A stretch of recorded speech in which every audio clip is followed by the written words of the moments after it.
Auditor general সাহেব আমাকে অনেকগুলো বলার মধ্যে আমি খুব আশ্চর্য হয়েছি। আগে পত্রিকায় পড়েছিলাম, স্বাভাবিকভাবে পত্রিকায় অত ওভাবে না থাকলে অডিটর জেনারেল যেহেতু অডিট করেছেন পরিষ্কারভাবে দিয়েছে, কথাগুলো ফুটে উঠেছে বা বেরিয়ে এসেছে, উনি যেহেতু ইনভেস্টিগেট করেছেন। রূপপুর সম্পর্কে উনি বলেছিলেন আমাকে যে রূপপুরে স্বাভাবিকভাবে যে প্রজেক্ট হয়েছে সেখানে ফুল ফার্নিশ কোয়ার্টার তৈরি করা হয়েছে বিদেশি যারা আসবে তাদের জন্য। সেখানে বালিশ যখন কেনা হয়েছে সেই বালিশের দাম ধরা হয়েছে ৮০,০০০ টাকা। আপনি একজন স্বাভাবিক মানুষ হিসেবে চিন্তা করতে পারেন কখনো কোনো বালিশের দাম পৃথিবীতে ৮০,০০০ টাকা হতে পারে? অস্বাভাবিক একটি ব্যাপার।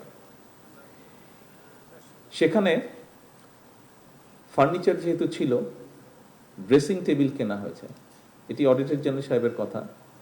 যে ড্রেসিং টেবিল ওনার ধারণা ৩০-৩৫,০০০ টাকার দাম, সেই ড্রেসিং টেবিলের দাম ধরা হয়েছে ৪ থেকে ৫ লক্ষ টাকা।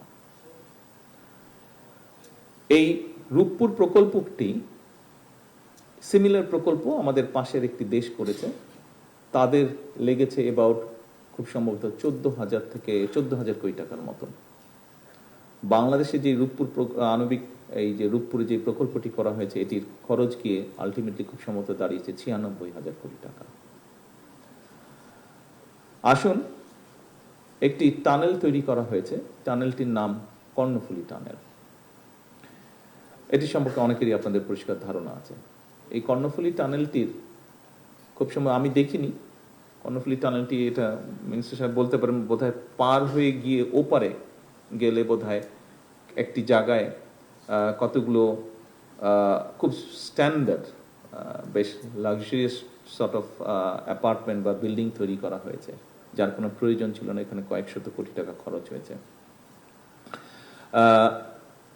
একই সাথে ওনার ইনভেস্টিগেশনে বেরিয়ে এসেছে যে কর্ণফুলী টানেল বের হওয়া বা ঢোকার আগে দুপাশে গাছ লাগানোর কথা, উনি কোনো গাছ পাননি।